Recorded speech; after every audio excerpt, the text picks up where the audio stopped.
Oh. Hola, hola. Yeah. Now, yes. I think now it's working. My fault. I don't know. The OBS lost my microphone settings. So I was saying welcome everybody, welcome to today's stream. So you were watching to me moving my mouth without any sound. Weird thing, but I'm sorry. So here I am again with new stuff about ZBrush and Julie. Welcome everybody. Yeah, Baxter, how you doing? Bienvenido. And looks like everything is working fine. Let me set up the music a little bit. Maybe it's too loud. Maybe I always try to get the background noise, but not too noisy, not too loud, but sometimes it sounds very low, sometimes sounds very high. So let's see how it works today.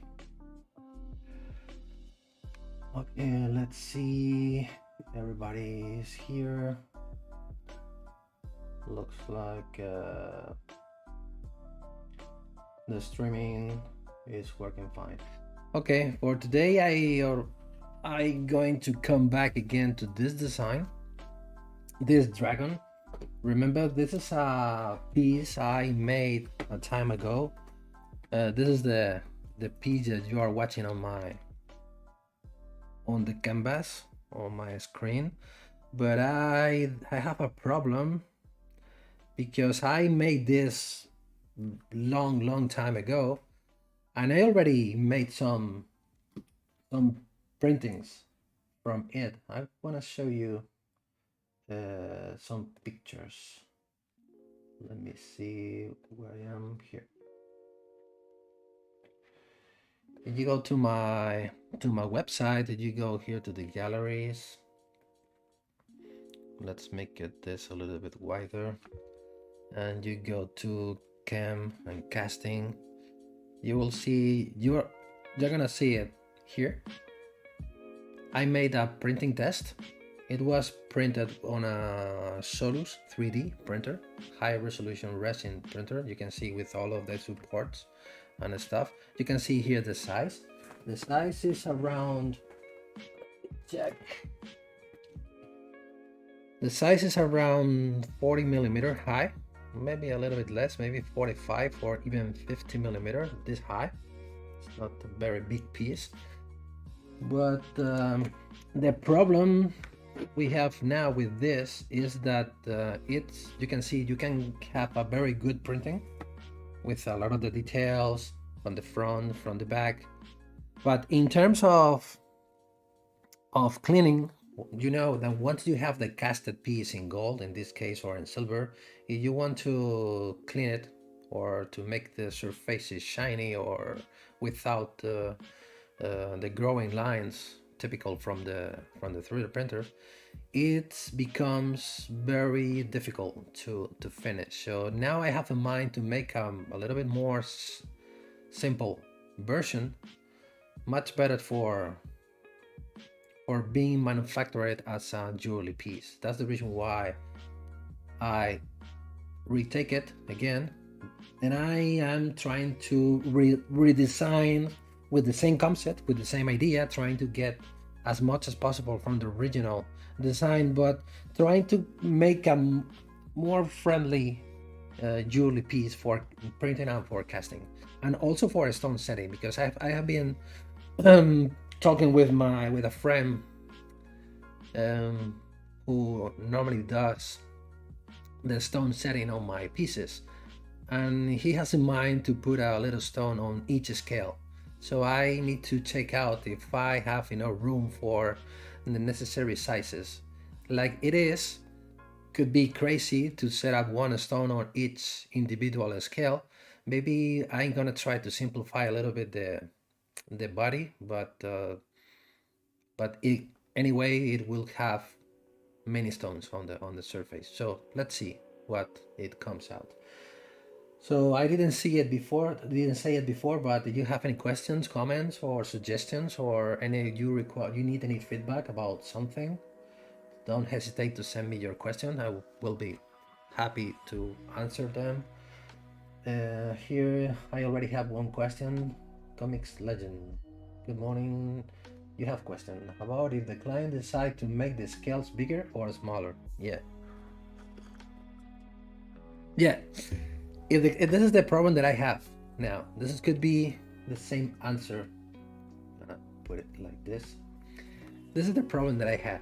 For example, the answer is if the client requires the scales bigger or smaller, you should come back again to the original mesh and sculpt again the scales. In this case, it's not going to be necessary to sculpt them because we are going to use the UV process where we are going to grab the mesh and place a 2D alpha on the surface flowing to create the scales pattern. So you should come back again to the subtool, give a new size of the scales and make a new extrusion and so on. This is the thing that I'm going to need. So because this is the scales, the space that I have here. First of all, we're gonna set the size, the scale units. So let's go to the scale master, clicking on set the scene. We are gonna work with millimeters. So now we are gonna be able to use the transpose to start taking measurements. For example, from left to right. For each scale, we have 1.7 millimeter wide from 1 to. Maybe we can set 1 millimeter stones without any problem. And from top to bottom, we have a little bit more, 2 millimeters. So if the client is looking for use 1 millimeter stone, we are not going to have any problem because the space is going to be enough. But for any reason the client wants bigger stones, we should come back to the region, to the necessary subtool and set up again the scales alpha with a new dimension. So I just have this as a reference. I'm gonna turn this off because if I go here, this is going to be the new body. So we are gonna start from this point. You can see I am making the body completely different. More or less looks very similar, but I'm gonna try to simplify it. But we're gonna start from this point and we are gonna arrive to the complete body with all of the scales on the surface. So maybe I'm going to be able to answer your questions during the process, maybe today or maybe on my next streaming. AJ, how you doing? From Jamaica, welcome. Muchas gracias, Sergio. Me alegro que te guste. Hola, Eduardo. Bienvenido. And go ahead. Nachiboro is asking me in Spanish, ¿en qué trabajo? I'm digital sculptor, mainly for jewelry designs, mainly. Maybe I can say that 80% of the jobs that I do are related for jewelry, so are going to be manufactured as jewelry pieces. But all the stuff related of digital sculpting, I'm going to be able to do it. So escultor digital para joyería, te contesto, Nacho, en español.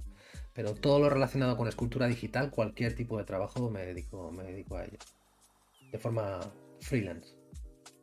Okay, let me check if I missed. ¿Te recuerda a tu época de Margarita? Yeah, I'm a big fan of Margarita, you know it. You know it.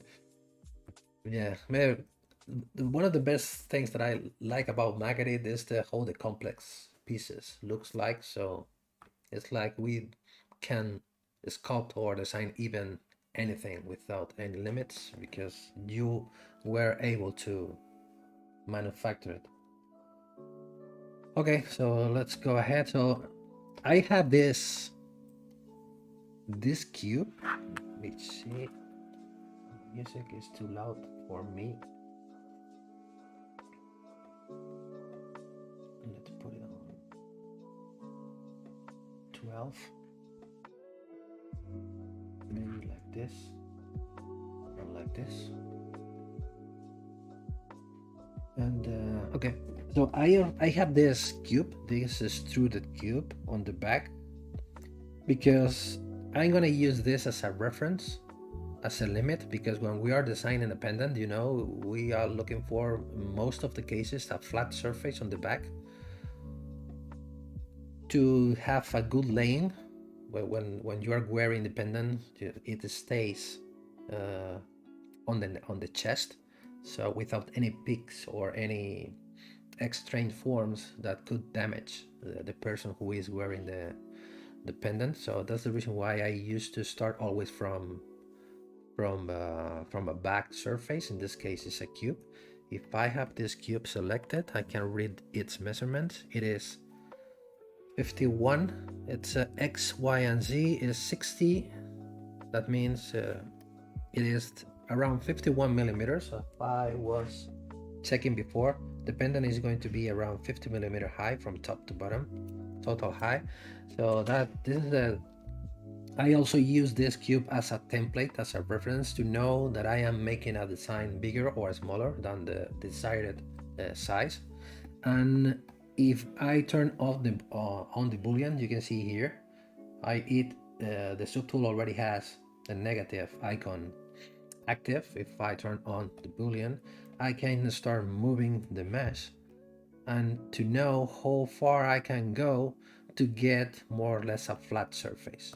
Because one of the problems that I was having on the original, from the original design, is the backside. It was maybe too intricate, too complicated to polishing, and also it adds a lot of weight because the body is a little bit too thick. And then I was looking to improve it, to make it a little bit more flat on the back, trying to cut this, remove everything here on the back. Trying to get from the front almost the same, but trying to get this kind of design, and we have here an almost a flat surface on the back. So we're gonna save weight. It's gonna be much more comfortable to wear, and at the end it's going to be much better, I think, in terms of in design. Okay, no questions, so let's go. So that's the reason why I have this as a reference. So I am still trying to blocking what is going to be the main body shape. So I'm gonna start to pulling this out a little bit here, and maybe what I'm gonna do is yeah, maybe here we have, maybe this is too thick. Let's see how much. From left to right, here we are having here 18 millimeters. When I'm designing, I always having the caliper on my hand when I'm making things, and I want to know that what I'm doing is too big or is too small, in terms of check the real measurements with my eyes in front of me. So because when you're working on a screen with a digital tool, many cases you can lose the feeling of proportion of distances or thicknesses, and when you are creating jewelry, this is very, very important. So let's see, maybe around 1 millimeter, 10 millimeters as total thick. I am saying from this point till the highest point, from here to here, maybe 1 millimeter has sense. Here we are having 12 millimeters.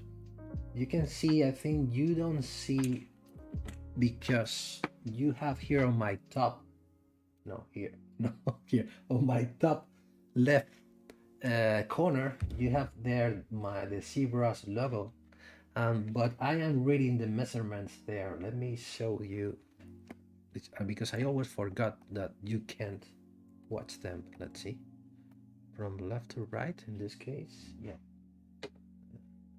here, top ribbon, you can see here in this space when I am taking the measurements. That's the reason why I know how thick is this from left to right. In this case, I paint over the value. Let me here. you can see there, then I'm having here, let's take it again, left to right. Now I am having there 7.6105 millimeter. So I'm always, when I'm designing pieces, I always taking measurements from point to point, taking distances to know I am making things bigger enough or smaller enough. So that's the reason why I always check in this top left corner.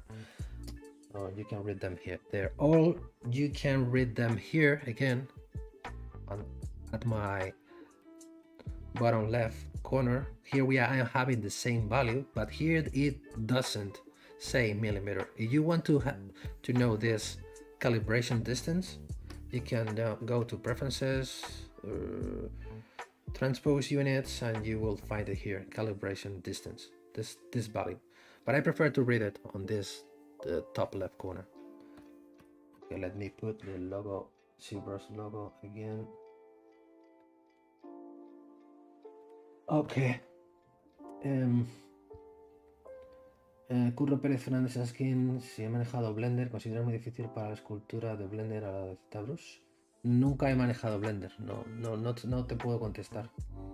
Yo entiendo que hablamos de lo mismo, hablamos de escultura, debería de ser exactamente lo mismo. Solamente es cuestión de que tú te acostumbres a usar las herramientas de Blender o las de ZBrush, pero cuando estás esculpiendo te daría igual la herramienta. Yeah, Fexes, you are right. On the left down corner, here we have the same value, but I'm more used to read this value on my top left corner instead of the bottom left one. Okay. So I'm going to try to I'm gonna use this, the move topological brush, to be able to move each part of the body individually, like this.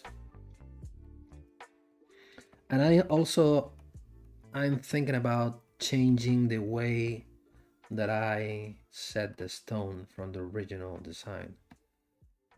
Maybe I'm gonna make it a little bit different. Well, we'll try it, because you can see here I was using this kind of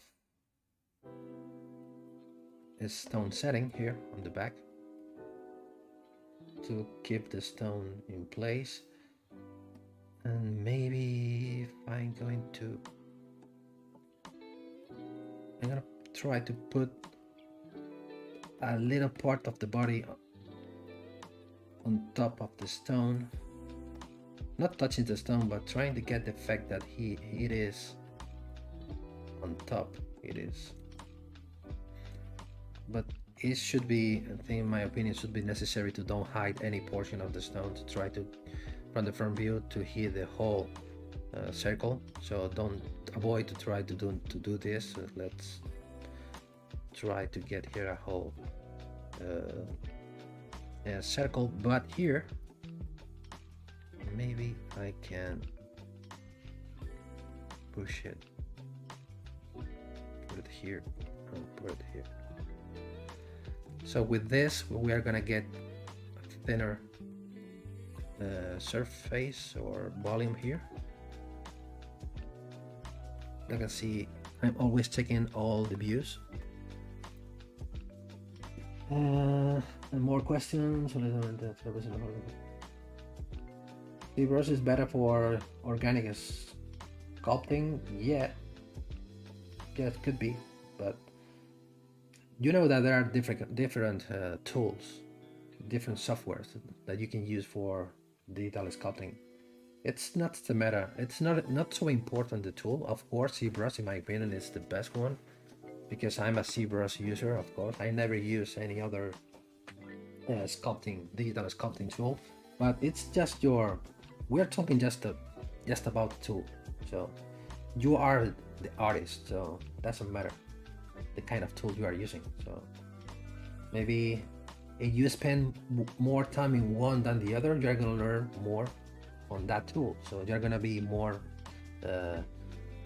skilled on that tool. So it's just a matter of time instead of the kind of tool that you are using. Hola, Iván Héctor, desde Canarias. No, no tengo canal en español.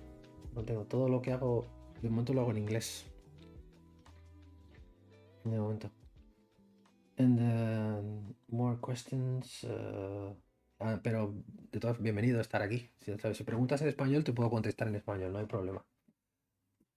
I was asking to Iván Héctor because I haven't got any channel in Spanish, so but I don't mind. No problem if I need to answer you in Spanish if you need it. First is asking what's the spotlight projection for? This is the spotlight projection. This is the button. This is very important because when you are using the spotlight, you know what the spotlight is. Go into the texture. Here you will find the different settings for the spotlight. For example, you select any texture or an image.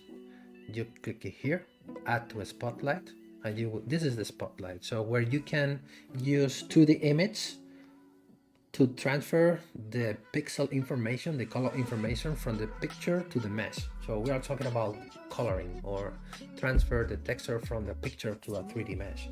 So if you don't want to project any texture, it's much better to turn this off, because if not, for example, if we keep this active and we go to texture and turn this off, and we try, for example, to grab any sculpting brush, for example this one, and we try to start sculpting this surface, sorry, like this. Let me make it bigger. So ZBrush is thinking that you have an image load on the spotlight because you want to transfer the pixel information to the mesh. So you can see that ZBrush doesn't allow you to sculpt anything. This is a very strange feeling where you don't know what is happening, because you can see everything looks good. You can try to sculpt the surface, but nothing happens. You start checking the different values, the different settings from the brush, but again, nothing happens.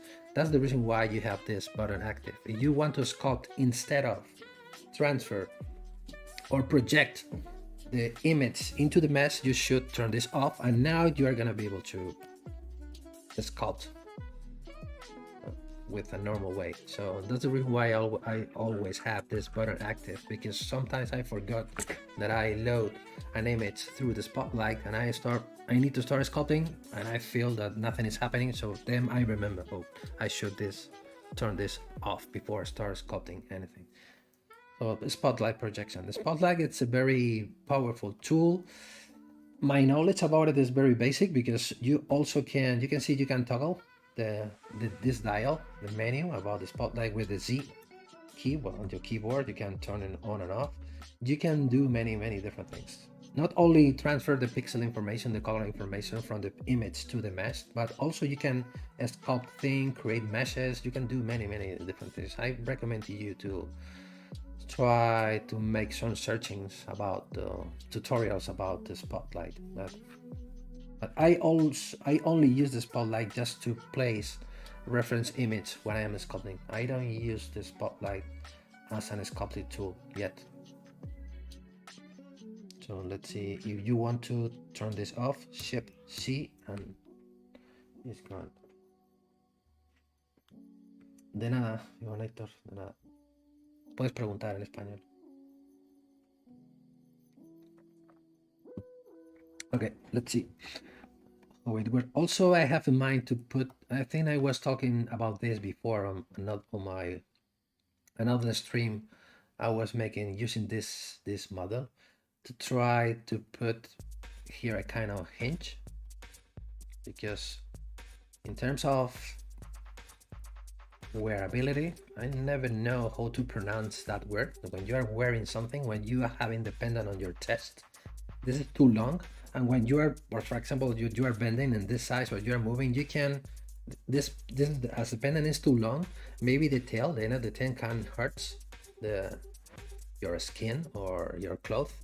So that's the reason why I have in mind to put here a kind of hinge here to cut this, and having this kind of hinge when you can put here a kind not this, because here I have here the curve, maybe it's going to be lower, maybe here, I should think about it. So when here you have a kind of hinge where the tail can swivel from top, from front to back. So having this kind of thing here, it should be more something like this. So you have mobility at the end of the tail. This is another extra element that I am thinking to add to the design. This is going to be handy, and even in my opinion, it's going to add value to the design. So let's follow working on the body, because the first thing is the size, how the body is going to look like.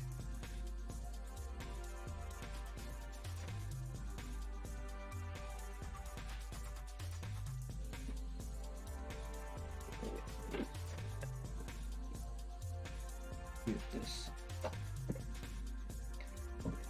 Hey, designer with AK. Nice to see you too. After a long time, yes, maybe 3 weeks or maybe a month without streaming. So maybe next week I'm not going to be able to follow my streaming, but probably the week after the next week I'm going to be there. I'm going to be here again. So let me try to find a good.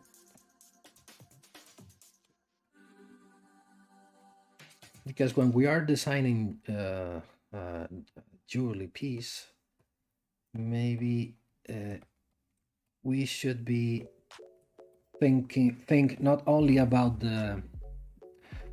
how comfortable the piece is going to be on your finger or on your chest or on your jacket or whatever you are designing, but it's also very important to keep in mind during the designing process how easy is going to be to manufacture the piece in terms of saving money, of course, because if you are making a very complicated piece for manufacturing, in terms of very difficult for printing, very difficult for casting and for finishing, of course you are adding more and more money to the already existing material money that you should put to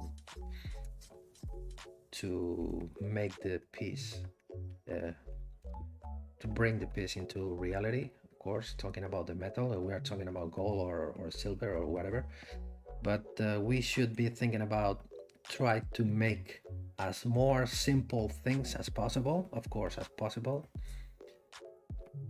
or try to get a good balance between simplicity and complexity and easy to manufacture. So because sometimes you are making very complex things on the screen, beautiful things, but when you start manufacturing them, maybe you start thinking that you didn't take the right decisions about many different things, and the only way to learn it is the experience. So try making having success with some pieces and having mistakes with other ones, and trying to learn what you did wrong or well and apply your knowledge to the next piece. Medley, you have problems of the world to learn ZBrush. What kind of problems are you having? A lot of problems of the world. Too many them.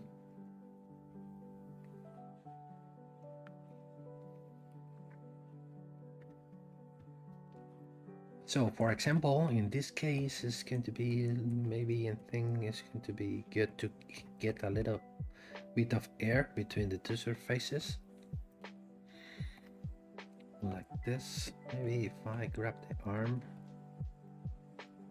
let's put the arm here.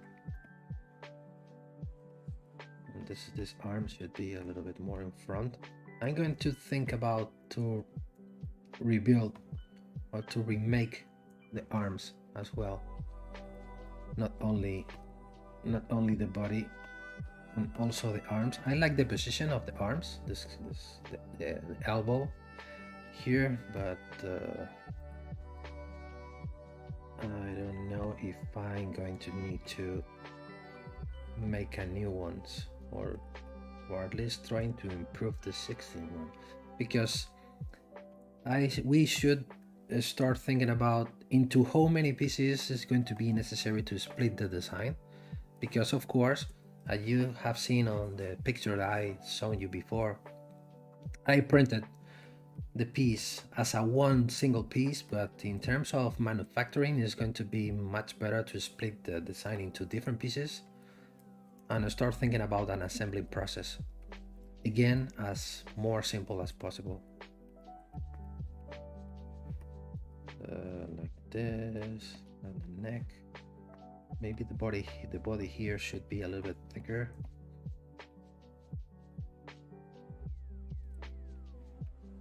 Like this.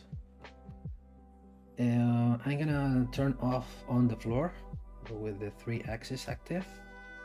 We'll go to draw. I'm going to set up this to 0 to get them, all of them, to 0, not to 9. So they're in the center. So I like to do this. Let's make it smaller. Let's coming back to the draw menu. Let's grid side. Let's make it a little bit smaller. So I like to do this to split the design into different halves, into 4 areas. So number 1, 2, 3, and 4. So this gives me information about the balance of the design. If I am putting more mass in one than the other, trying to get a good balance, and even is more important when you are creating pendants, or having a good balance between the weights, the different weights, when you are wearing the pendant on your chest, is the stays in place, don't have strange movements. I'm going to grab this tail, maybe I'm gonna put it here, and I'm going to move it to the front like this, having air between each surface. Yeah, like this, better. And maybe if I grab this,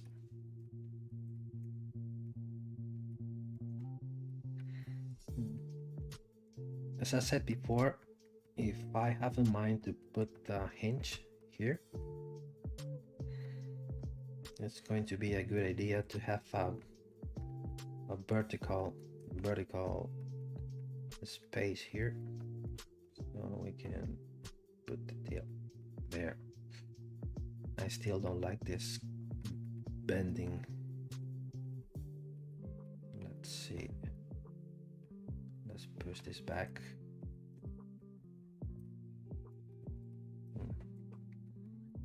I think I should.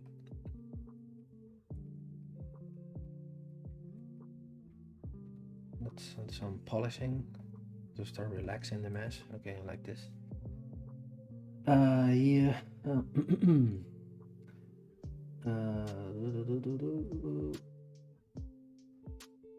Quentin Molinov, did I see a C-sphere for the body? Yeah, I started from the C-sphere chain. You can see it here. I started from this point. I start building the body from C-spheres. The best about C-spheres when we are creating dragons or snakes, it gives you a lot of flexibility when you are trying to get a good movement or a good flow of the body. It's my preferred method when I am sculpting or when I am designing snakes or dragons, snake dragon bodies. So I started from this point, and once you have the mesh, you can start playing with the mesh as normal. One bone is asking how I make the scales on a model like this. I'm gonna show you how to create this, the scales. I will show you. So the most important thing from now is trying to get the body as closest as possible to the final design. I mean, if you start working on the scales and you decide on the middle of the process to make a completely different body shape, or trying to add another curve, you are going to have problems if the scales are already there. So it's better to take the decision to start placing the scales once you think that you don't need to touch the body anymore, so it's going to stay as it is. But I'm going to show you the process. I was using the same process on some of my previous streams.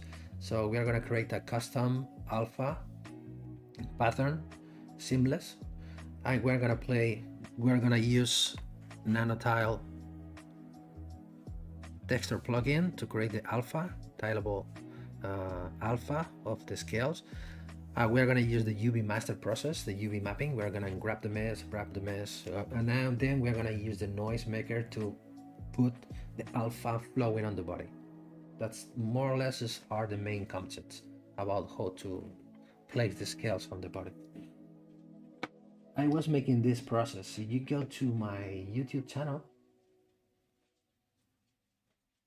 let me see, I'm going to show you where you can, because maybe today, maybe I'm not going to have time to show you this process. Maybe on the next stream it's going to happen. But if you go here on my YouTube channel, you can say Nacho, you can find me under my name, Nacho Riesco, and you scroll down. Here we have a collection of my previous streams.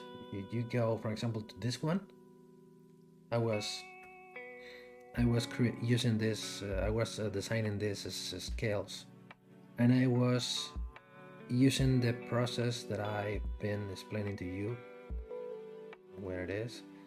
Again, starting from spheres, and not in this one, maybe in the next one, maybe it was in this one. So this one, the process to start creating the scales pattern. Once you have the scales pattern, you will apply the scales to the body using the UV map before, then using the noise maker, apply until getting this. And we're going to repeat the same process on this dragon. But if you don't want to wait, you can go to my YouTube channel. You will find them here. And there are more. I also made another one when I was designing a snake pendant, this one. So repeating the same process for having this scales pattern on the body. I was explaining the same process from this, and where are they? Here. Maybe at some point here. Oh, here. You can see the scale will flow the path of the body with this process. In my opinion, is the best process to place the scales on the body of the snake or a dragon in this case. There are other processes. My opinion is this one is the most flexible one, I think. Just my opinion, right? A bit complicated to learn, but it's the best for me now, and I like that. Yeah, that's the key. You like it very much, as I like it in my beginnings when I found it. I'm talking about ZBrush. This your passion will lead you to start putting time and improving, so you will become much better than now. But that's the key. What you want to do, what you like, and the passion that you can put on what you're doing. So the rest is just a matter of time and learning. And today we have a lot of resources. Of course, the Pixologic YouTube channel or website is going to be the first place to go. Where there you will find a lot of tutorials and a lot of people like me making streamings every week, talking about different techniques, different things. So you will receive a lot of information, so you are going to be able to improve a lot. Just listening and watching what others are doing. On Bone, cool, I will check out your YouTube channel. Okay, you're welcome. Okay, let's see, maybe we are talking about the body. Maybe we are done. Now I am talking about the stone setting.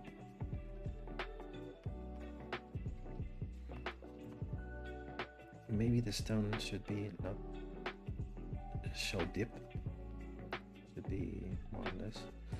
I will remake again the head, because it has a lot of small and tiny details. Again, very difficult to clean, to polish on. So I will sculpt again the head. So I'm just having the original head here as a reference, but I should give it a try to make it another one a little bit less complex.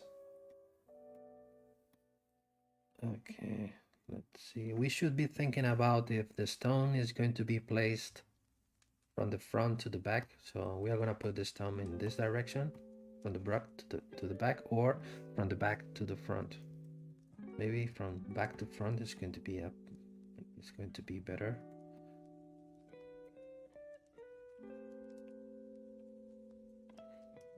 Because now it has a kind of bevel setting, but I think I already have this too, but I'm going to turn this off.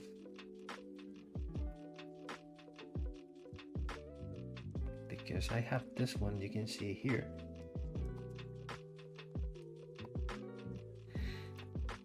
I have, where I am here, I have this cylinder here, which is subtracting. So you can see how this cylinder is eating or is removing this part of the body. That is saying to me that I am too close, because if not, we're gonna get problems to when we're gonna try to put the stone in place. We are gonna break maybe the body, or we're gonna get problems. So we are gonna need enough room for the stone, and the arm is going to be a different piece, or a different element. So once we have the stone in place, we will assemble the arm. Maybe that's the reason why maybe I should think about the assembling process. But the arm is going to be on top, maybe here, not hitting too much, hiding too much. The stone, the claw is going to be here. That's the reason why. Maybe something like this, or maybe here, because I don't want to hide too much the stone. Because when you're using central stones, and this one is going to be the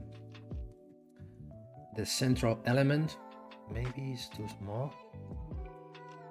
I'm sorry, because don't have nothing clear, so I'm just talking. I'm thinking about the design.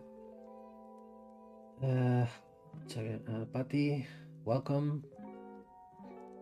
How do I did the process to create the arms of the dragon? The texture is big in some part and other small. How was the UV created for? You can see here, for example, it's tricky. For example, in this arm, you can see if I just select this one, this arm is composed by different elements. You can see that I used the UV mapping for the scales. So on the front, you can see here where the seams are. You can see different polygroups. Here you have a seam here. Of course, here we have another seam here. Here we have another one here. They are hidden on the back. And for the other scales that are on front, we have another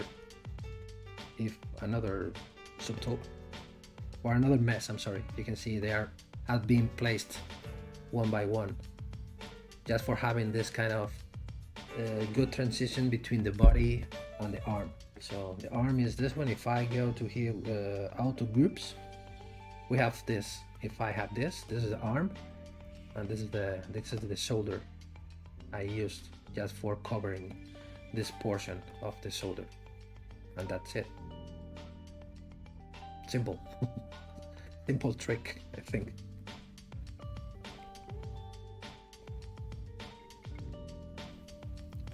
In this case, maybe you should find the necessary trick or process, or depending on the element that you are creating. So I am saying that only one process to create anything don't exist. So depending on what you want to create, maybe you can start thinking about how to approach it, trying to find different processes or combining different processes. So it's just a matter of investigating and thinking about what you want to achieve and which could be the best way to achieve it. Or and let's see, now I'm thinking maybe the stone is a bit small, maybe the body is too big and the stone is too small. I don't know, what do you think?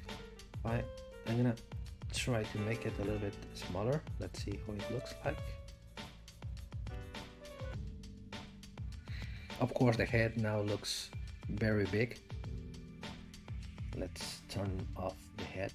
I have here the head, everything, all of the elements from the head here in this folder. Let me hide this, because now I'm just thinking about composition, so the balance between the central stone and the body.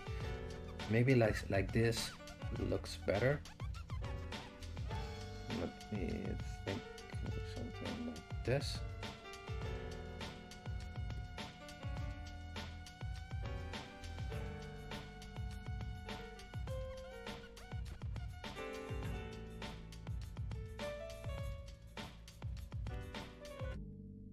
If not, we are gonna have a very tiny stone, and the stone should be important, like this.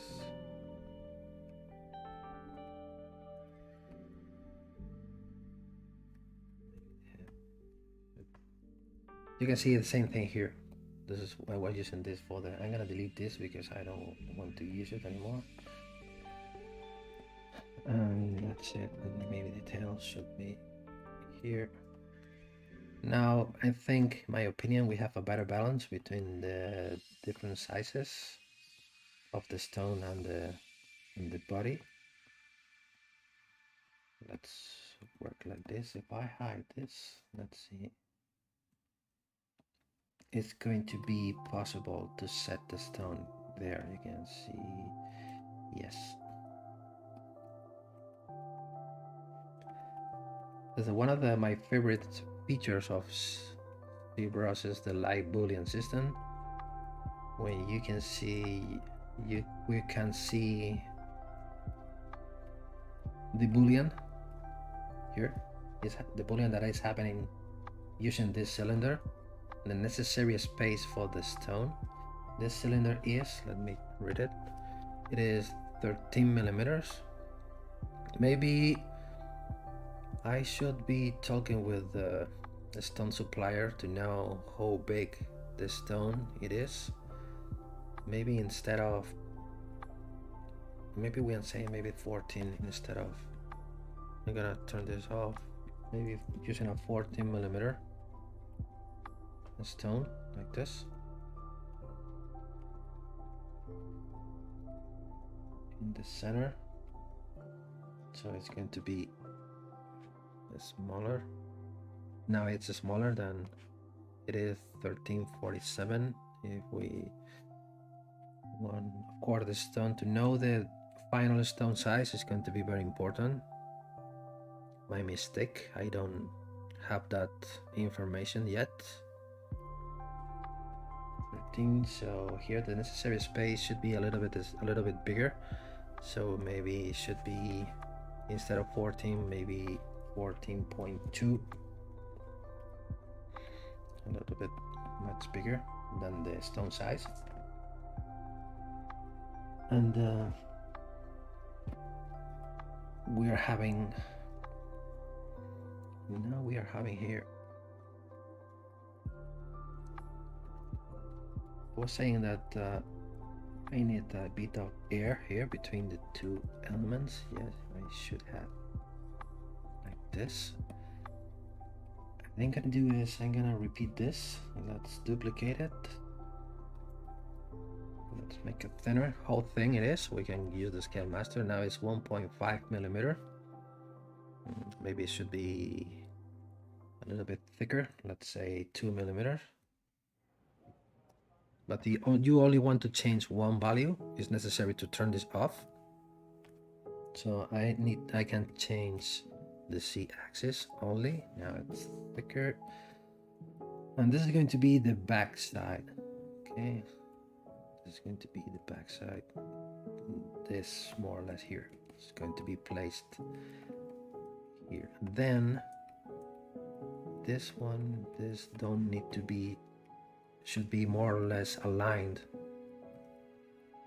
with the back part. This, nope.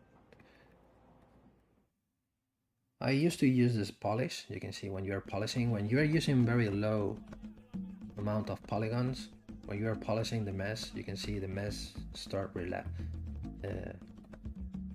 you can start relaxing the mesh. So if you're having, for example, the problem that I was having before here, you can see now here that the surfaces is not regular, just applying some polishing touches. You can start applying some. Now you're gonna start relaxing the mesh and getting a better surface quality. So let's see.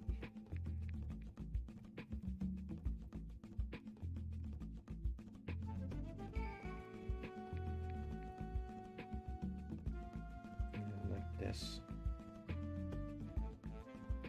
Like this. The head, I'm going to grab this portion. Let's try to bend a little bit more the neck, like this. Because this is telling to me that I'm too close to the vertical cut on the back, so I should stay there. And I'm gonna use this as a reference for the head, because I already have the whole head already made with all of the details, the teeth, the eyes, the horns. So, but I'm gonna use only this one. Where are you? Not you. You are the eyes. I don't find it. So it's this one. Let me Control Alt and click here. Oh, here you are. So I'm gonna make a duplicate. Let's put it outside on the folder. I'm gonna use this as a reference for the head. I'm gonna use this just as a reference because you can see it's the base. So let's make it maybe a little bit bigger, smaller, bigger, smaller. This is going to be the right position. Maybe it sticks too much. Maybe we should, just for having this as a reference. Here we are having a good balance. If we use again the floor, we can see here that we are having 1, 2 here. So we are in this point. So everything is more or less aligned. Maybe this I should make it closer to this point for having a good balance. If not, I'm having more weight here on the top than at the bottom. It should work, but maybe I can use this. And let's try to push this and put it like this, a little bit more closer. Maybe now it looks better. And we're having problems here with the arm. Maybe the arm should be a little bit more here. So if the arm is there, maybe the stone should be here more in front. Here we have a small issue with the ear, but at this moment it's not very important. Like this. So that's the reason why I like to use the floor as a reference when I am designing things, to having a good balance. Okay, that's it. Maybe it's going to be time to start taking new decisions about the body. Yeah, the head should be more the connection between the head and the neck, a little bit more like this. Let's save. This is going to be the number 2. And okay, more questions. The WP Guru on Scale Master come in handy. Yeah, it is. No, this Scale Master comes with the default installation. You will find it with from the original ZBrush installation. I use other external they are non-official, but you can find it on the official Pixology website to control measurements inside of ZBrush when you're creating jewelry. For me, they are very handy. One of them is IMM draw size. For example, I'm gonna explain you an example. If I grab this one, so I was saying that I have in mind to set this 1mm stone on each scale. If I grab, for example, this brush, which is composed by different gemstones, if I grab this one, for example, this regular diamond cut, you can see again. But if we can start placing, we can control how depth we want to put the stone on the surface using this, controlling this graphic. But when we are growing the stone, we don't know how big it is. So if we want to start putting or checking if we are having enough space for 1mm stones, you are going to need this plugin where you can tape in here 1. We're talking here about millimeters, clicking here, and now when you're growing the mesh, just press the Control key, and now you are going to set 1mm, 1mm, 1mm, 1mm. So in this case, it's going to be very handy to have this plugin just for making this, if we are talking about jewelry applications. Another plugin that I use very often is this one. Let me go to the head, for example. Go to the head, what could we do? I don't know, maybe, for example, here on the head, we need to create here a gap. I'm gonna paint here a mask. Let's try to make it round. Let's sharpen the mask, Control Alt and tip on the mask to make it sharper. Another plugin, external plugin that you should install on your ZBrush is this one, Precision Extract. When you can control how thick is going to be the extraction from a mesh. So here we have the default settings when you're extracting things from the surface based on a mask. But if you are using this plugin, we can say that we want to extract a 1mm thickness from the surface mesh. This is going to be very handy when you're making gaps for NML, for example, or you are making gaps for assembling parts together. So you're going to need 1mm depth gap. So this is going to be very handy because you can say you want to double or not double. Double means that you're going to extract the double amount of the same thickness from outside of the surface and from the inside of the surface. So in this case, I don't want to turn this on. So you create Precision Extract. This is what we are having. And if we take measurements, here we have 1mm of thickness. Here you can read it here in the top bottom left corner. So in this case, we can start making booleans. But the problem now here is it hasn't sense because I was extracting from the surface to the outside. Let's get rid of this one, delete. Let's come back to here. Let's come back here. Now it has sense to turn this on, double. So let's click on Create Extract, and now we are having the double amount. In this case, it's going to be 2mm in total, right? 2mm. because we are extracting the same quantity of mesh from the outside to the inside. In this case, it's going to be necessary for creating a gap using booleans. For example, let's create this. Now we are creating 1 millimeter depth gap on the surface.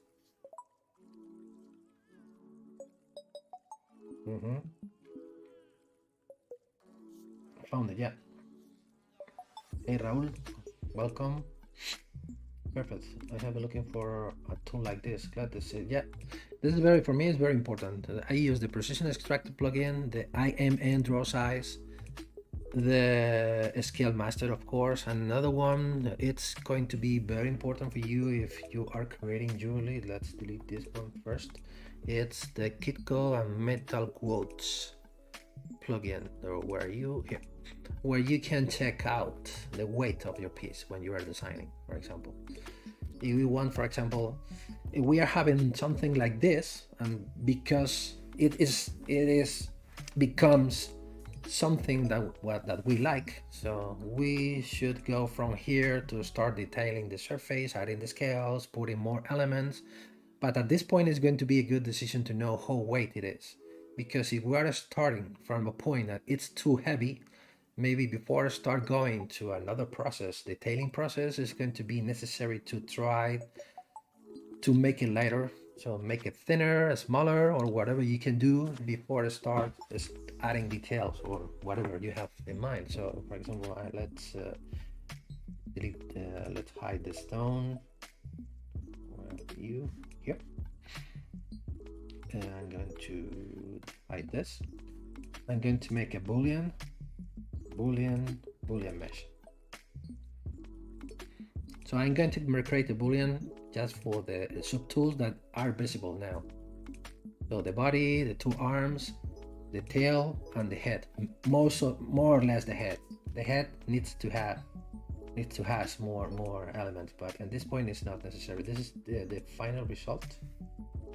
So let's go. Okay, I was having 4 different subtools because I had different arrows organization. Let's merge them down, merge down. So now using the gizmo, you can use the gear and remesh by union to weld everything together and having only one single mesh.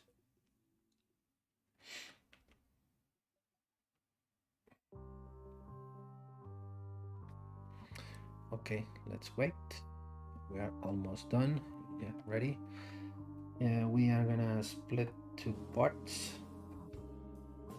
Okay, some small elements floating inside of the mesh, so delete other and close holes. And we will go here.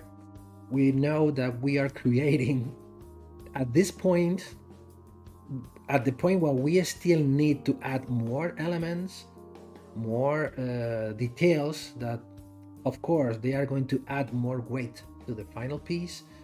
At this point, only with those simple shapes that we are having, we are reaching 30 grams of gold. That means that we are creating now a quite heavy piece.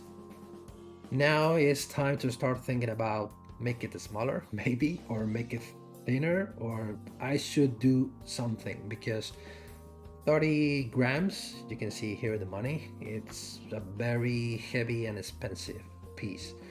Maybe I'm gonna try as an average weight, maybe to stay below 25 grams or even 20 grams could be a good idea.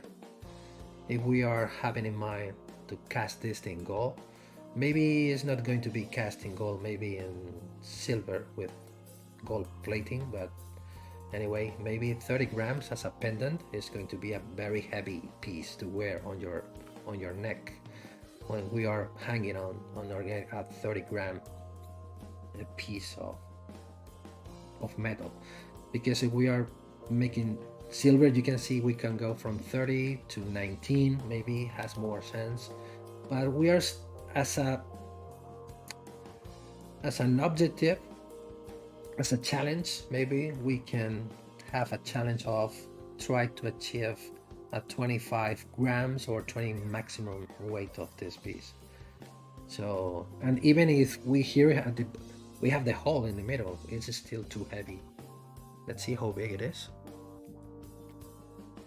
And it is even less than we were talking before. It's 44 millimeter.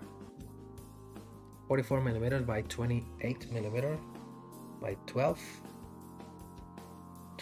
millimeters thick. Yeah, 12 is too much. 12 is too much.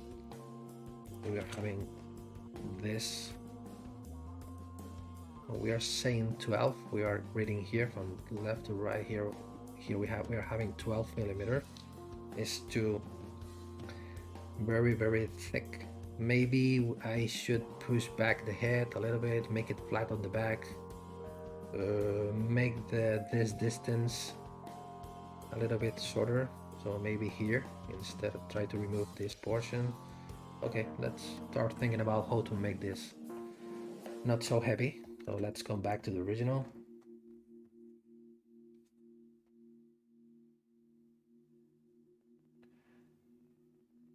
¿Qué quieres decir con lo del GIF, Dexter? Ah, ya me acuerdo. And the WP Guru says there was another super handy thing you showed earlier. You put a new object into the center of the scene. What do you mean? What kind of object? Maybe you were talking about this kind of the object in the center of the scene. What do you mean? There was another super handy thing I showed it earlier. I put a new object into the center of the scene. I don't remember.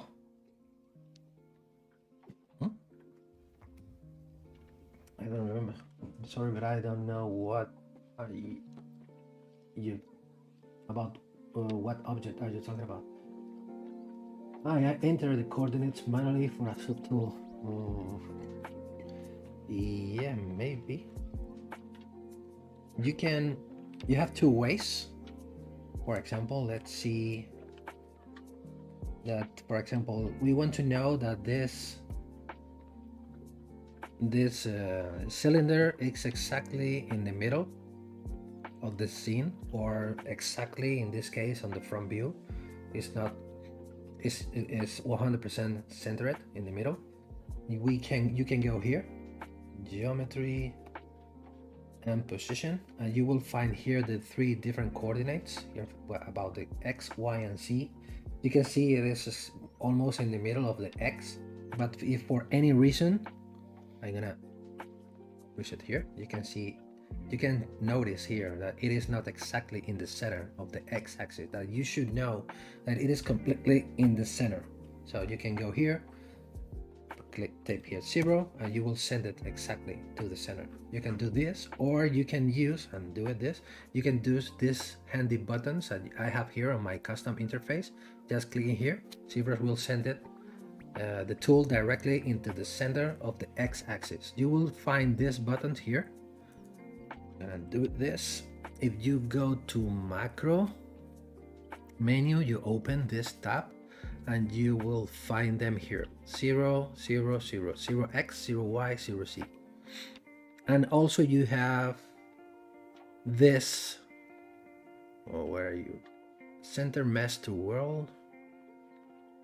Yeah, here is the same. You send it here. So ZBrush will send the subtool directly to the center of the three axes. In this case, it's not necessary to send it to the zero of the three axes. We only want one, clicking here. But if you want to know the exact value, you can go here, geometry and position. Gracias a ti, Riz, por estar aquí hoy viéndolo. Muchas gracias.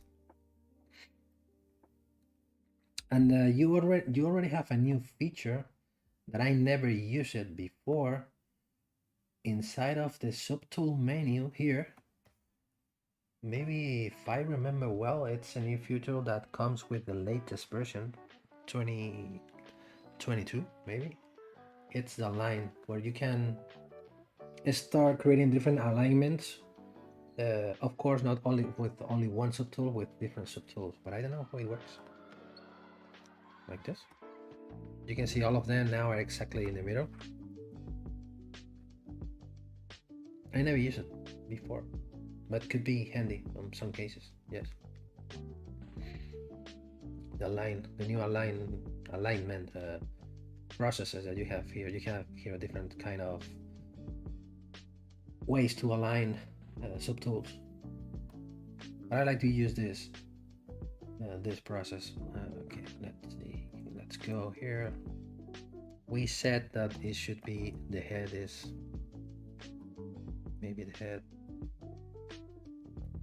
should be maybe here,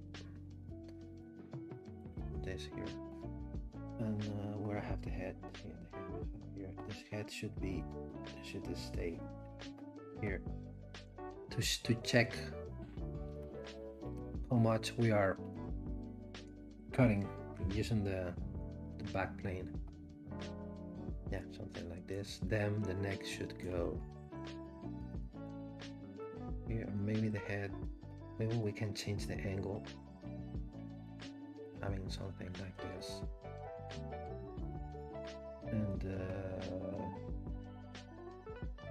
because we are still looking for this kind of aggressive, or that like the dragon is facing to the front, maybe like this, maybe smaller,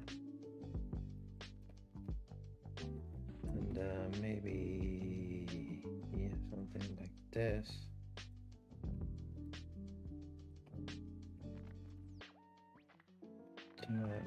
Okay,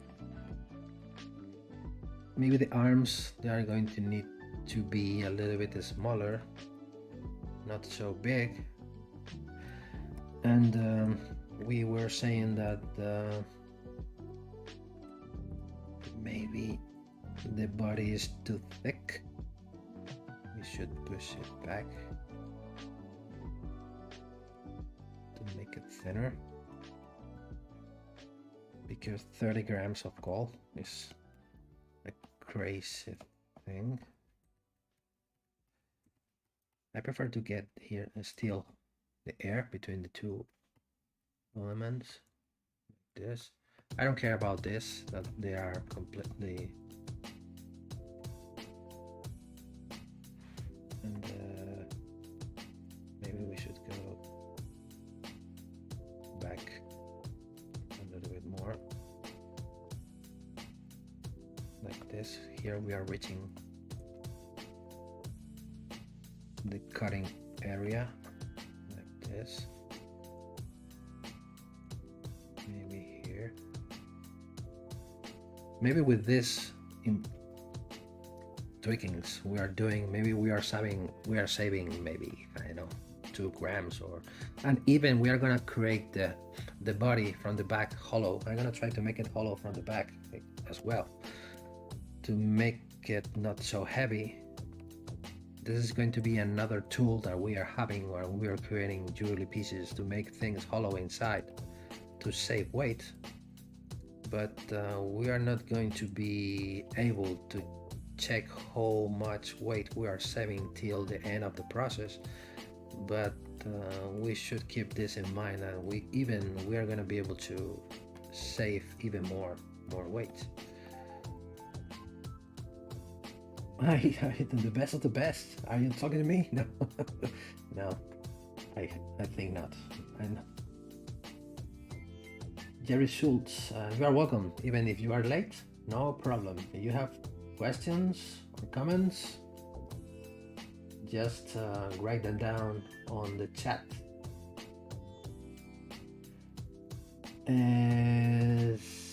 Cersefex no es un anillo, no es un anillo, es un colgante. La cabeza del dragón is, he is asking about the poly count of the head.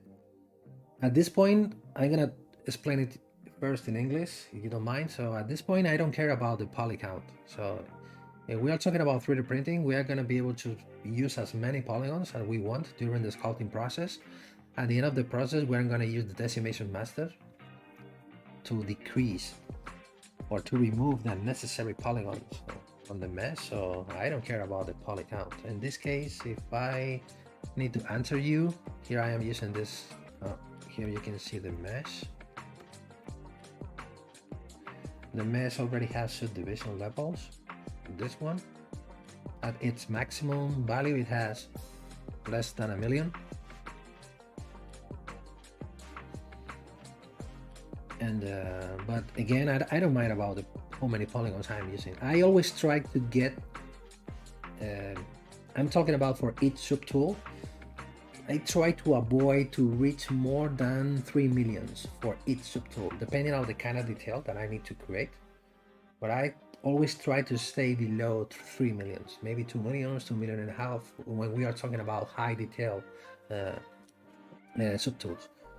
But I think it's, for example, the arms here, it has less than 2 million here. And the another arm has less than 1 million. Depends. I don't care about polygon most of the time. Of course, when you are building, when you are creating a design like this one, where we are going to need to create many different subtools, it's going to be important because we are putting a lot of polygon for each subtool. But as far as I know, I didn't have any problem with my polygons. So not Fixter. I'm not the guy. Fixter. Yeah, I am not. So let's say, let's put the stone in the center. Maybe let's try to create a cross symmetry like this.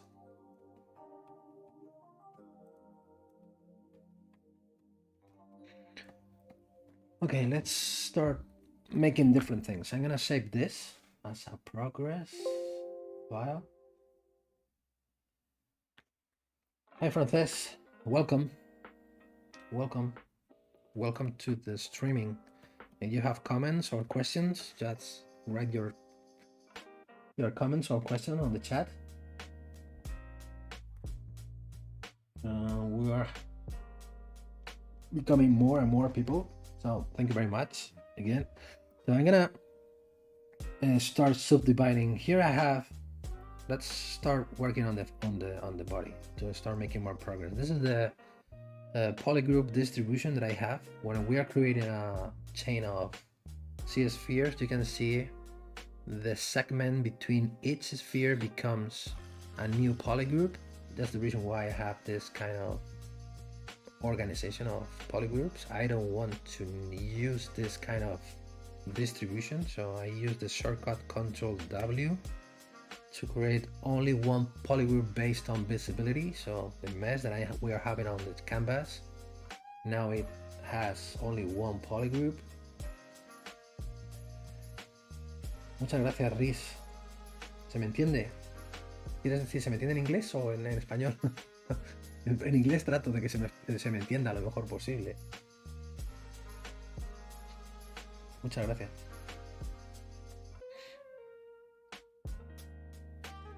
So what I'm gonna do is I'm gonna start subdividing one more time, maybe one more time. We are still having a low amount of polygons. You can see only 45,000 polygons. What I do is I'm going to grab this brush. I'm gonna start sculpting this pin. I'll start like this. It should go here. Of course, when we are creating dragons or snakes, they don't have a completely circular or tubular shape in the body. And I'm gonna twist it a little bit here, like this. It's gonna look more interesting like this. Let's will go something like this. Not that close to the surface of the stone, maybe like this. But we can see that the body becomes twisted at some point. Here, we are here.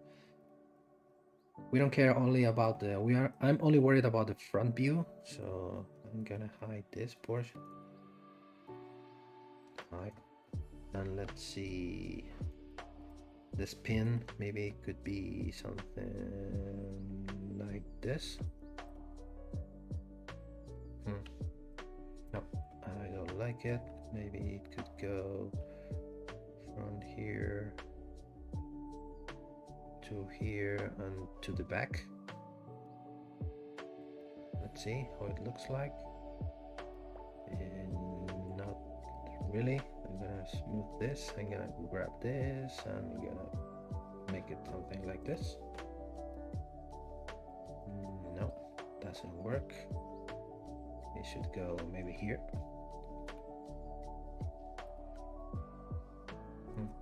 Not maybe here. No. Maybe just start maybe in the middle.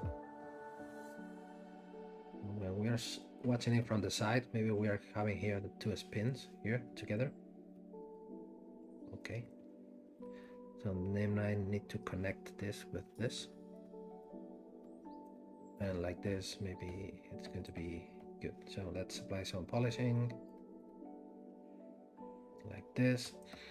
And we're gonna start creating new topology based on the new sculpted forms. And a good way that I found very useful when you are creating snakes is using this pinch brush. Yeah. Where we're gonna be able to start pinching. You can see here what we are doing. And this is, I found this is a good way to tell us to ZBrush when we are gonna create the new mesh using the ZRemesher. ZBrush is going to try to follow this pinching path for the new topology. So I start pinching the mesh. Same here. I'm gonna hide this. Hide. Yes, here. Pinching.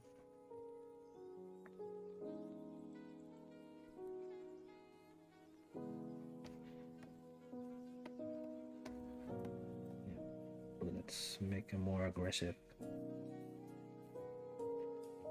here.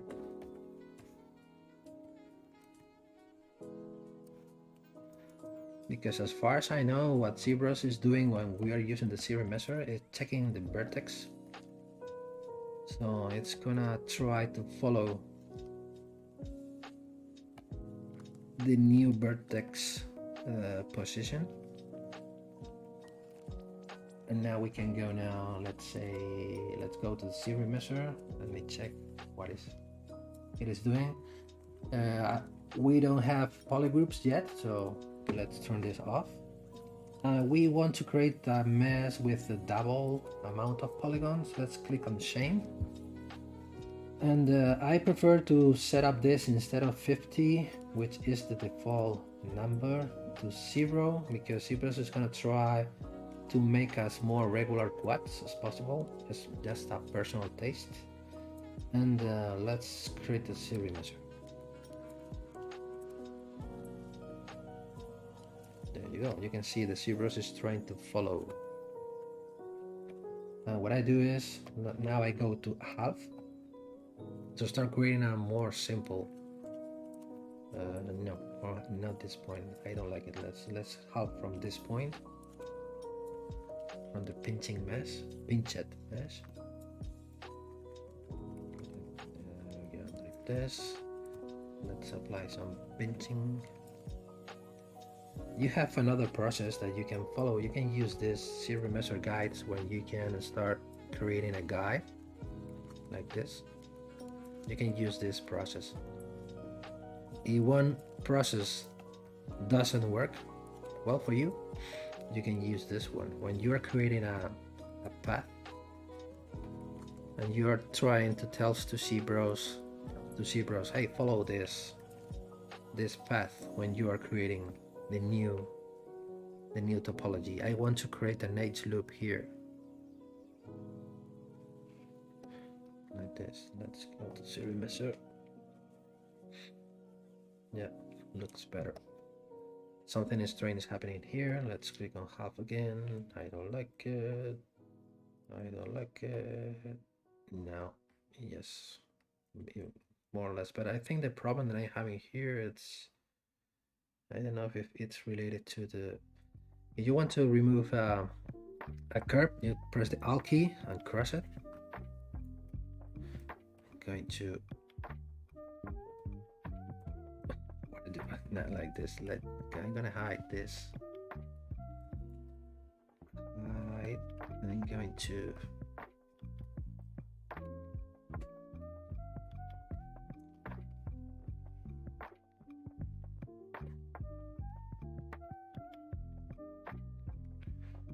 This one should be here. Let's see what it does then. No, it's still making something strange here on the tail. Let's make it shade. No, now better. So let's now go to half. Yeah, now we are still having the good topology to start making the UV map with the new forms, with the kind of twisted body. You can see here. So we can start thinking about to start creating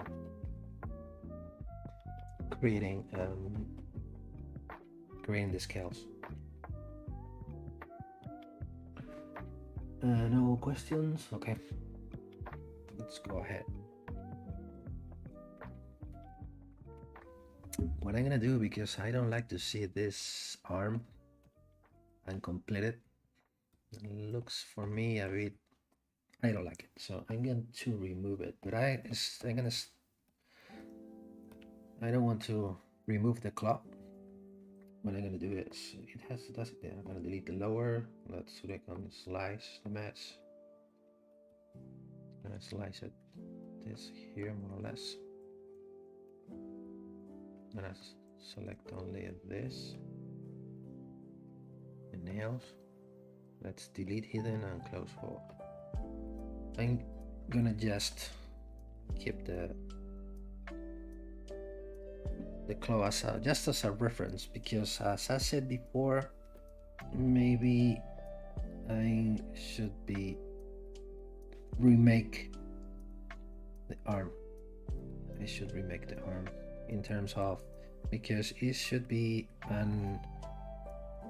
different piece on the assembling process. I'm gonna remake this one. So okay, so we can now I'm gonna split it into the front view and the back view, because the scales are going to be placed only on the front view, maybe on the back. But as I said before, I'm gonna try to make the back side hollow inside, or I'm trying to make something like this. I'm gonna make a rough idea here where I was trying to achieve. Instead of having now we are having this kind of body shape, so it is more or less something like this, right? Where we have here, this is going to be this part, the spin, but here the belly of the dragon is more or less completely rounded. And in terms of weight saving, has more sense to remove this, to remove all of this part, still having more or less this shape. So we are gonna remove this chunk to the whole body, and then of course we're gonna save weight. Even let's think about this after, maybe on another stream, another try, even to try and make more aggressive hollow thing or hollow body, I'm gonna remove all of the from the inside like this. We're gonna remove all of this material, and we're gonna get here around 0.6 millimeter. Maybe for a stone setting it's not going to be enough, maybe 0.9 millimeter wall thickness. I think this is going to be the best way to remove a lot of material, and we're gonna save a lot of weight doing this. But let's make this after. But this is going to be the best solution. I'm touching. I want to keep this thing separated.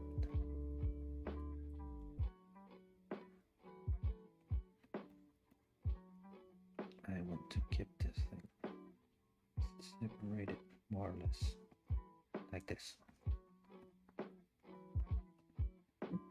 Let's try a simple fastest way to reorganize the polygroups. I want to have one polygroup from the front and another polygroup from the back.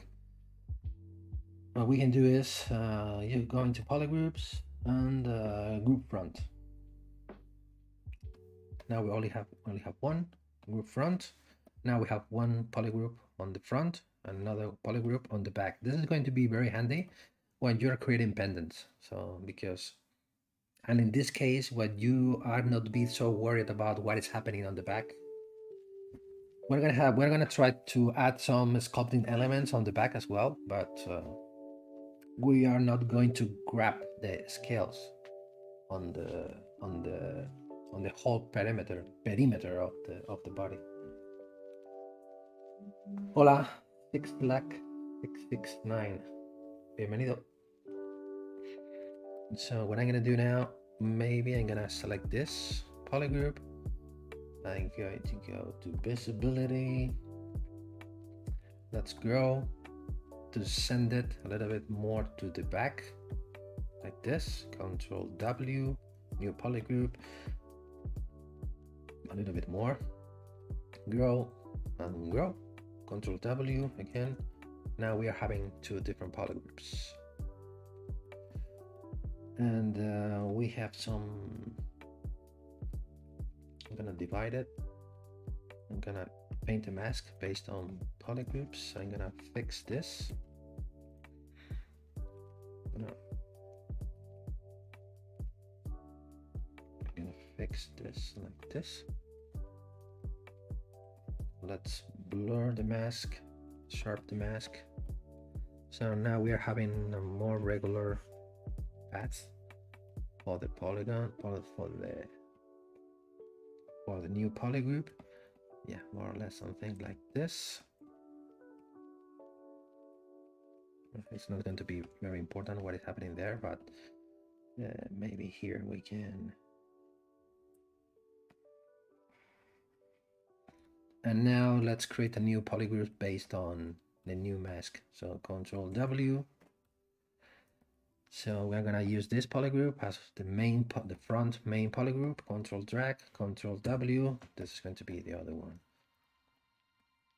And now I use this smooth polygroups brush to start smoothing the border between the two polygroups.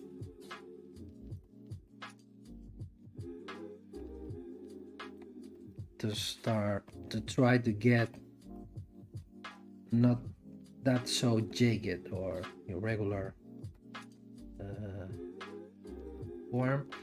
And now we can, I'm gonna create a new polygroup here on the neck. This is a thing that I used to make where I'm creating snakes or dragons. I'm gonna grab this mask glass. I create a cap on the neck with a new polygroup and another one on the bottom at the end of the tail here, for example. Control W. Here we have another polygroup. And now we are going to create a new topology based now on the new polygroup organization. Let's turn this on. We're having help. Let's see what happened with the house. And let's go. There you go. Perfect. Yeah, perfect flow, perfect polygroups. And now we are everything prepared to start creating the UV map for the mesh.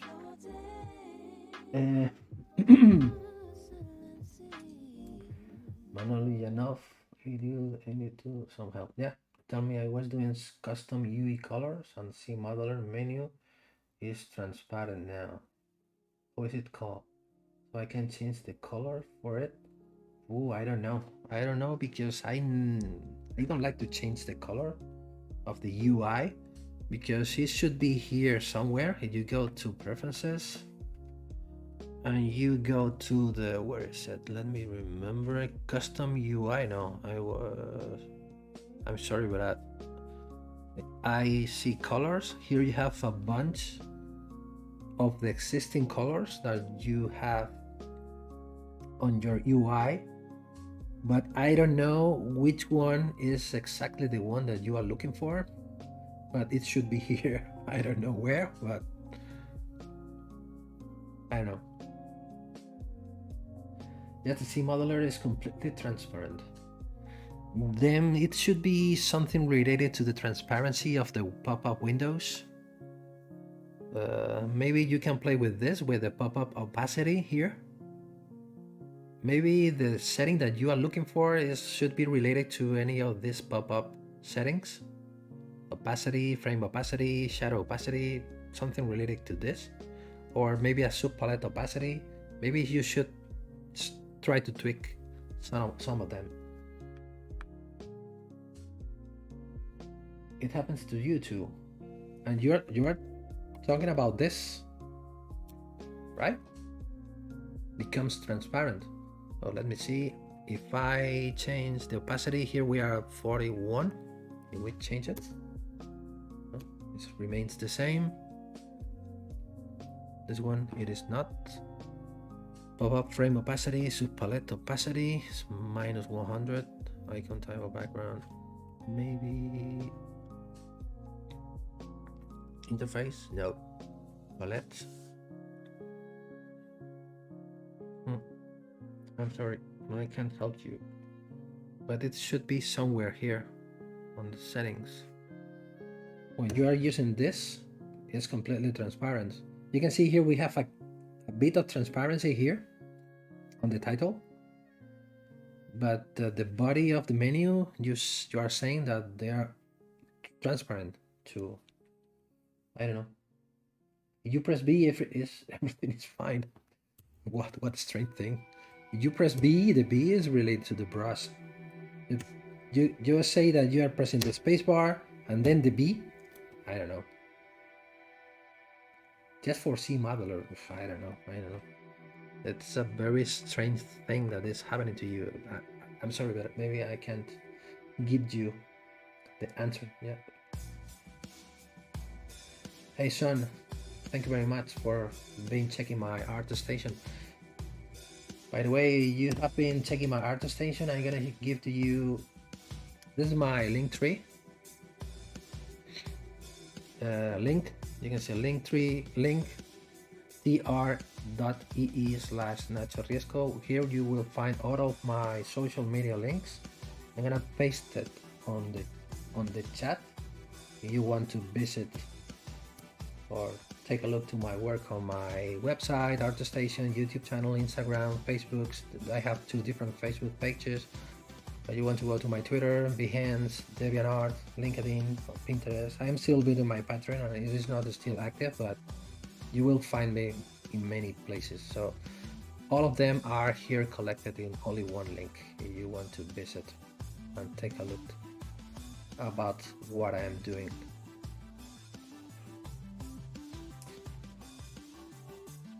Jorge, me sigues en Instagram.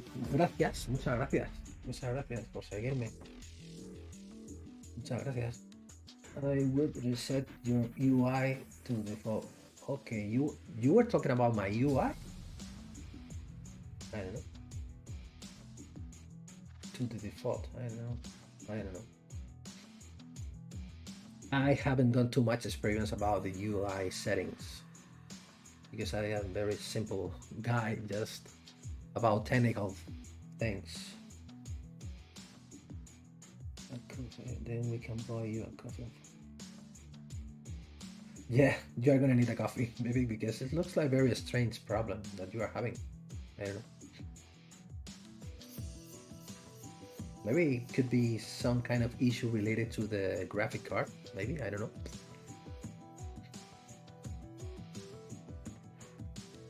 Maybe. Not yours. Okay, I was offering that the suggestion to the person who was having a problem. Yeah, with C modeler. But anyway, before I start doing that, maybe you can come back again to the preferences and eye colors and maybe try to find. Maybe because if we are looking for something about transparency or opacity, here we have different opacity sliders where we have quick menu opacity, dialog window opacity, quick info opacity. Maybe you can check. I'm gonna leave this open just for checking if you want to compare my settings with your settings. Maybe something is different and you are gonna be able to find better the problem. I don't know. And also here you have something related to the shading. This is a kind of curved shading. Maybe that's the reason why I don't like to change too much the UI configuration of colors. Okay, so maybe we can make a quick test because we only have 15 minutes left to start thinking about grabbing today's stream. So I'm going to show you a quick sample about which is going to be the main process about how to apply the scales to the surface. So once we have this, where we have a nice topology, a nice flow topology, we have the front view, the back view. Before doing anything, what I can do is I'm gonna try to make this flat. So I'm gonna create the mask of this one, not with you, with the select. Let's make a mask. Let's grow the mask. Let's invert the mask and let's apply some polish by features. So as you can see now, the body becomes a little bit more flat on the back. So let's apply some polishing. Now let's start having a more organic shape, not so artificial than before, my opinion. I'm going to move this.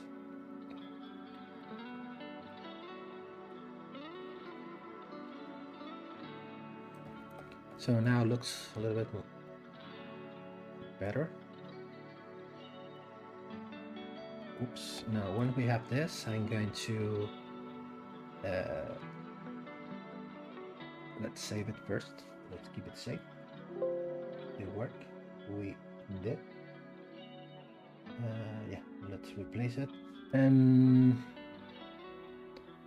easy steps to follow. So let's go into the Z plugins. Let's open. I don't want to see the preferences anymore. Let's go to plugins. Let's go to UV master.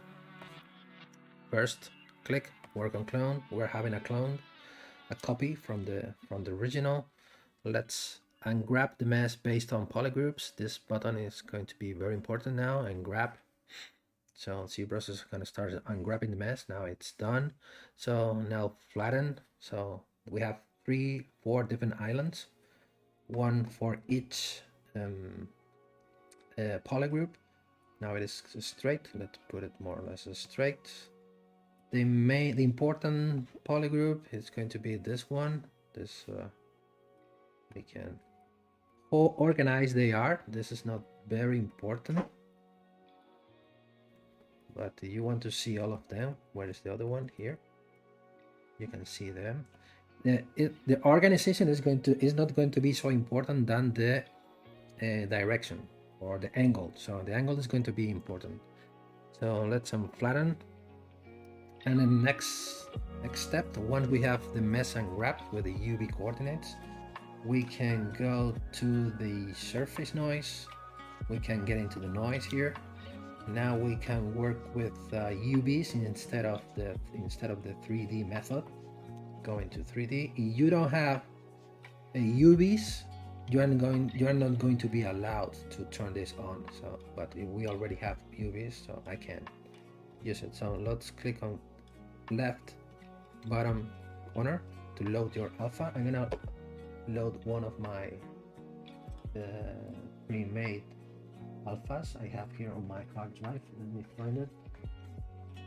I think where they are. So they should be here. But anyway, we are gonna create our own on the next streaming. So to try to learn how to create your custom alphas, high-level or seamless alphas for scales. Let's see. I'm on the wrong place. Let's come back to here. Here. Here. I'm sorry. I'm almost done.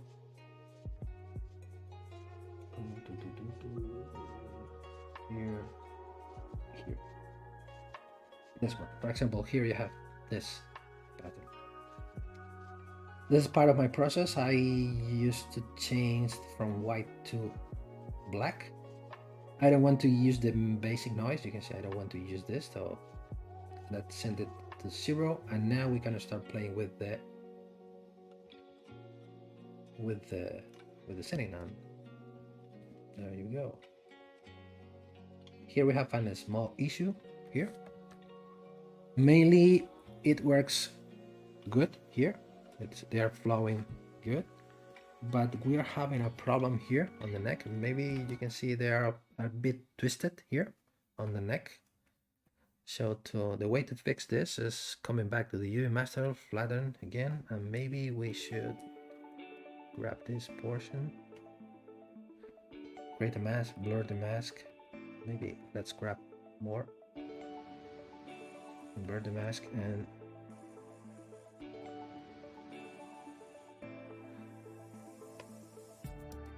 let's make it like this, as more straight as possible.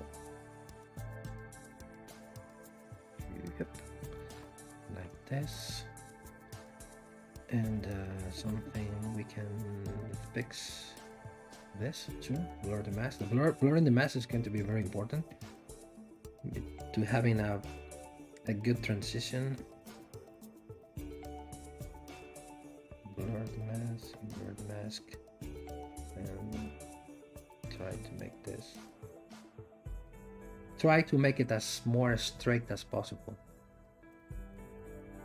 Right? So let's flatten, and now you can see now works better. Now the scales are flowing better.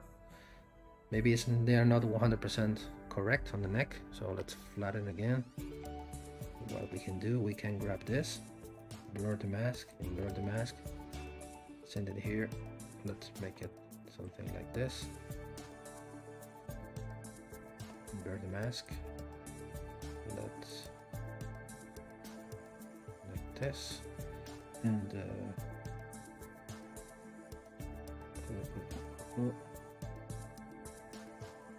maybe I did something wrong.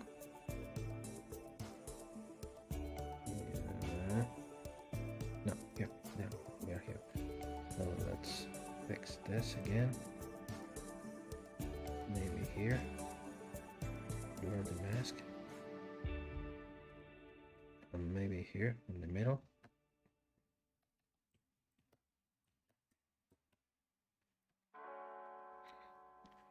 Flatten. Now, yes, I think now works much better.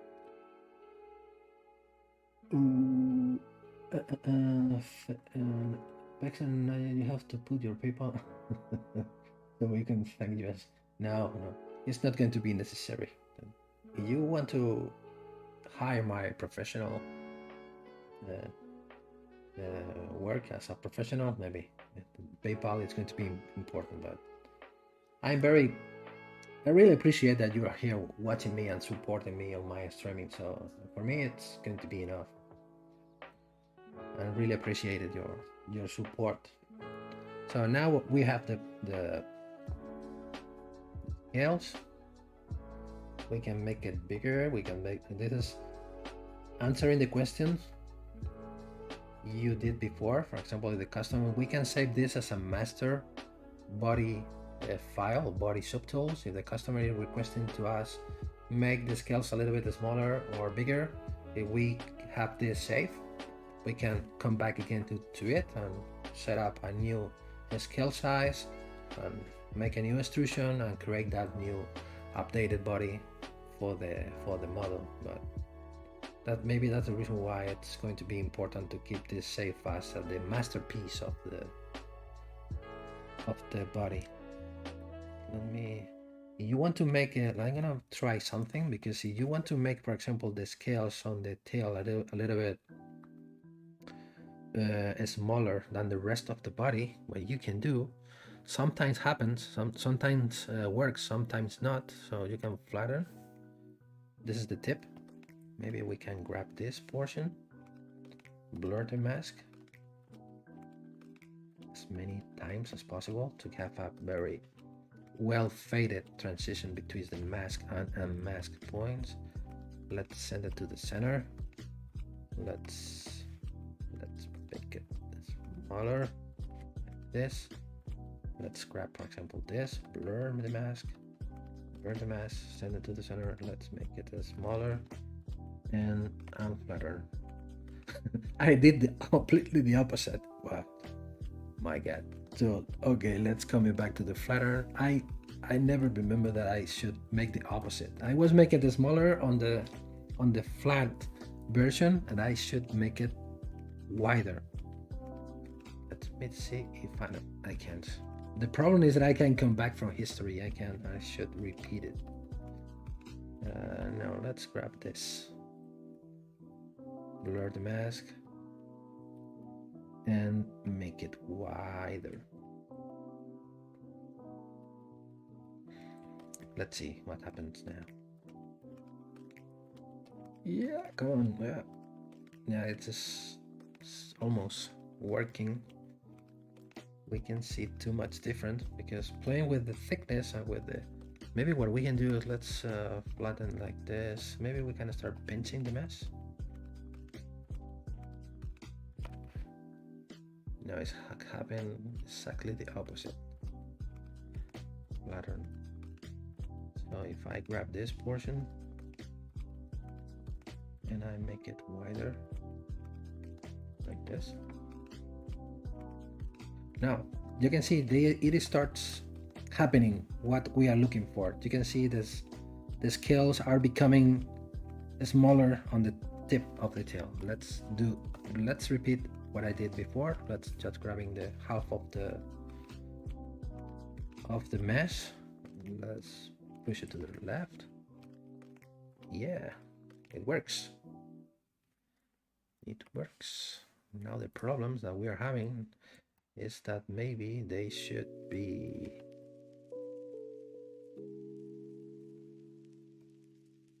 maybe something like this. No. Wrong.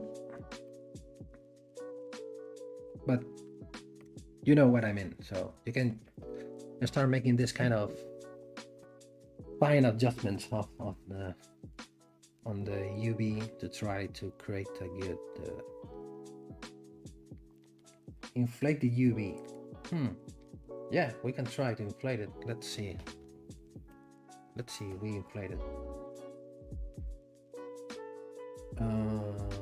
Do the lasso tool, zoom it out.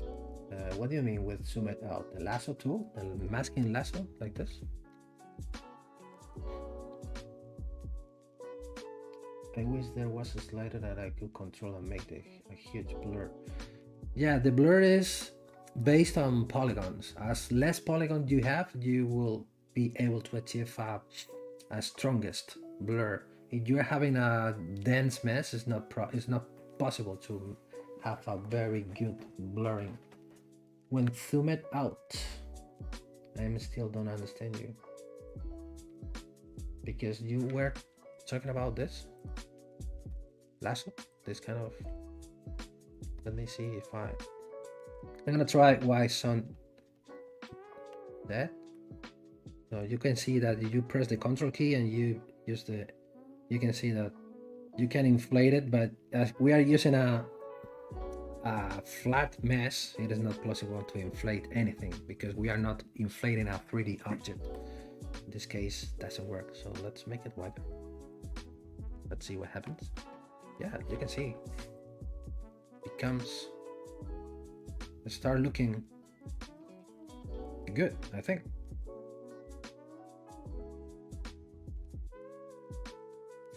You make it when zoom it out. No, it's, yeah. No, it's not, the blurring method is not related to the zoom. Doesn't matter. You are talking about this zoom, right? So I think the blurring, the faded transition between mask and a mask surface is related to the polygon density that you are having on the mesh, I think. Okay. It's not, the film is nothing to be with the blurring. So now we are having a good transition, and we can also create something on the neck. Let's repeat it because I like it what I achieved. So let's grab this portion, let's blur, invert the mask, send it to the center where I am here. Oh, I need to, now yes, not rotating. Let's make it wider. You can see you can start, and maybe you can flatter here. Let's grab this, blur, send it to the center. Let's rotate it a little bit,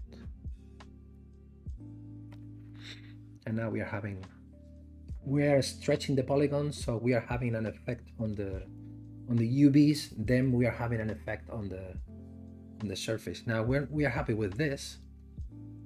We can copy the UVs from the clone. We should go to the original. The original is here, and paste the UVs. Let's change the material. Let's turn on this little brush. So we can start subdividing the mesh. So let's divide 1, 2, 3 times. Let's try first not reaching 1 million.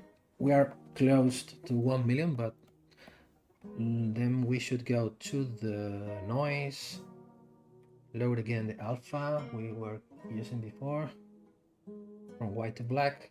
I don't want to use any basic noise. I want to change this. You can see what happens with the default 3D noise and with the UV. And we can start playing with the scale. Like this, or like this. Maybe we are 0.03, 0.05, too much, 0.04. Let's try 0.035. Maybe like this. Let's see how much room we have for the stones. 1.6. A bit small. Let's say 4. Now we have more room. 1.6 by 1.6. If we are having 1 millimeter stone, that's going to be enough. Again, this is the alpha I am using. The alpha I am using here has this kind of profile. The scale has something like this. When we are having here this kind of H in the middle, but I would like to create a new alpha, much better for the stone setting, trying to get something more flat on the top. So the stone setting is going to be easier if we leave it like this instead of like this. I don't know. I should talk about it with the stone setter first what he prefers, but we can modify the alpha. So we will make this on the next stream. So let's go now. Once we have this, we can go to mask by noise. So we're going to create a mask based on the noise. I'm going to hide this. Let's create a mask for this one. Oh no, I forgot to make one thing. So let's do this first. Mask now, no, remove the mask. Let's start again. So grab this back part. So now grow mask, and now noise and mask by noise. Now there you go. So now we can gizmo, control key, central. We can start making the extrusion of the body, and now we have this. I think I'm going to try to improve the scales, because maybe there are too many for the stones, and maybe here they are too long. Maybe we're gonna try to I'm gonna try to improve it. But here again, you can fix it by hand. You can start fixing the scales here by hand.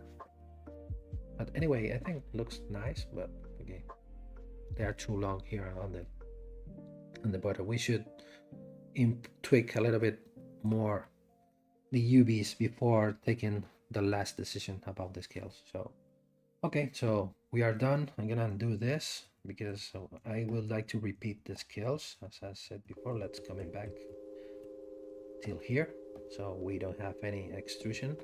Apply it. Let's save this and let's finish. Sean is saying, can you use topological in the UV view? Yeah, you can do this. You can go to the clone, you can flat the thing again, and you can grab the UV, the topological brush, and you can start pulling and pushing the mesh. But I prefer to use alphas and the gizmo because you are making more control movements and extrusions and displacements instead of making this with a freehand brush. But then you can have a different effect in the left than on the right. I prefer to use Maxon and start bending or controlling with the gizmo. It's more precise, I think.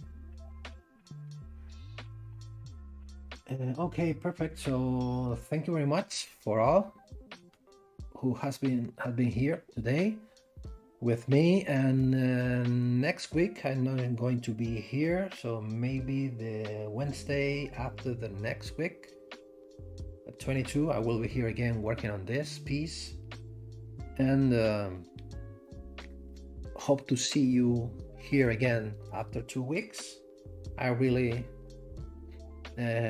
glad that you have been here watching my stream, and if you have any comments, questions, you can leave your comments on the comments of the video on YouTube, and hit the bell on the subscription button if you want to be up to date to the future streamings that are going to happen on the ZBrush channel. And again, just say thank you to everyone.